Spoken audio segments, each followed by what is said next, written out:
بناتي الأمارات عاملين ايه؟ يا رب تكونوا بخير.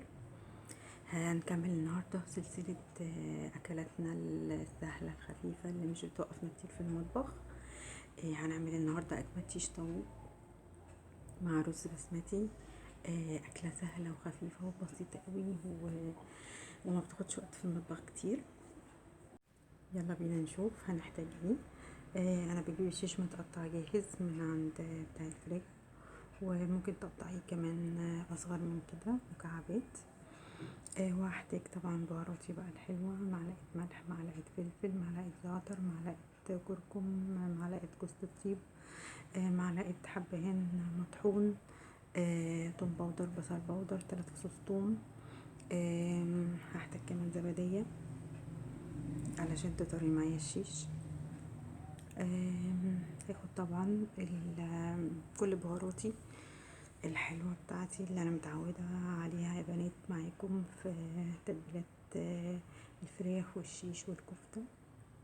هندخلها طبعا في كل قطعة من قطع الشيش بالشكل ده.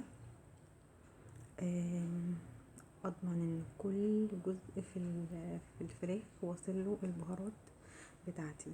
وهجيب الزبدية هضيفها عليهم بالشكل ده، وهدخلها برضو في كل جزء من اجزاء الشيش بتاعي. تمام كده كده تمام. هجيب الثوم وهفرمه برضه، هوزعه على الفراخ بالشكل ده. هغطيها وهسيبها، انا بسيبها ليله، يعني انا بجيبها بعمل حسابي ان انا هعمل بكره الاكله دي، ببقى جايبها من بالليل وبتبلها وبشيلها في التلاجة. هتديكي نتيجه حلوه قوي، مش تاخد وقت في الشوي معاكي. بجيب بقى قطعت هنا يا بنات، قطعت بقى بطاطس مكعبات سلقتها لمدة 5 دقايق بس، وصفيتها من المية بتاعتها علشان ما تكملش سوا، انا مش عايزاها تبقى مهرية معايا. وقطعت بصل وطماطم وفلفل الوان، وجبت طبعا الستيك بتاعت الشيش طاووق او بتاعت الشوي. وهتظبطي بقى زي ما انتي عايزة. بعدد افراد الاسرة عايزة كم قطعة شيش في الستيك. براحتك بقى الالوان والطريقة دي بتاعتك. انا عملتها بالشكل ده لعدد افراد الاسرة او الناس المعزومة، زي ما تحبي. وبتجيبي الجريل بقى على النار بعد ما بيسخن مسحة زيت، وبننزل بالشيش. لازم يكون الجريل سخن جدا علشان الفراخ ما تنزلش ميه وتاخد صدمة معايا. كده تمام. برص بالشكل ده وبقلبها لما بتاخد لون. بفضل طبعا متابعاها، مش بمشي واسيبها. بديها مسحة زبدة كده او مسحة زيت علشان تكمل اللون الحلو معايا. بقية البصل بقى والبطاطس والفلفل وكل الحاجات اللي كنت مقطعاها اللي اتبقت معايا حطيتها في نفس الجريل عشان تاخد من طعم الشوي، وبتبقى بقدمها مع الشيش بتبقى طعمها حلو قوي. وكمان بغطي الجريل عليها شوية عشان اضمن سوا الشيش معايا.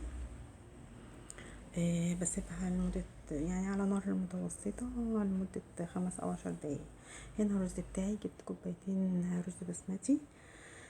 هحتاج البهارات بتاعتي طبعا. الكركم هو الحاجة الأساسية معايا عشان يدي لون حلو للرز، ومعلقة فلفل ومعلقة ملح، وهحتاج كمان معلقة جنزبيل ومعلقة قرفة.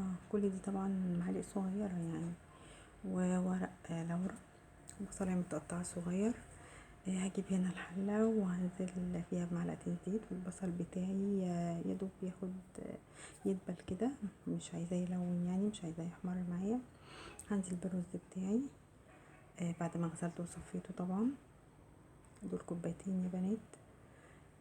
بقلبهم كويس، وبنزل بالبهارات بتاعتي برضو قبل ما بحط المية. بقلب كويس لحد الرز ما يسخن. انا عايزه الرز يبقى سخن وانزل بالميه سخنه. رز البسمتي يا بنات 1 كوباية ميه بتاخد حوالي 1.25 كوباية. كوباية رز بتاخد 1.25 كوباية ميه. تمام كده. كوباية ونص، يعني من كوباية وربع لكوباية ونص، مش كل انواع الرز زي بعض. بقلب كويس وبغطيه، ولما بيقرب يستوي بحط معلقة زبدة، بيديني لون وطعم حلو قوي. بيدي الرز لمعة كده. بقلب بالشكل ده وبغطيه، واخر 10 دقايق في سوا الرز برفع الغطا من عليه علشان يبقى مفلفل زي الرز اللي احنا بنجيبه من المحلات.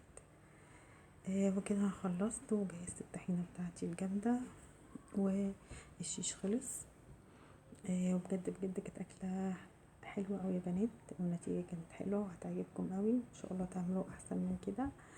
واتمنى الفيديو يكون عجبكم وتكونوا استفدتوا منه، ولو عجبك الفيديو حطي لايك واشتركي بالقناة، وان شاء الله اشوفكم في وصفة جديدة باذن الله.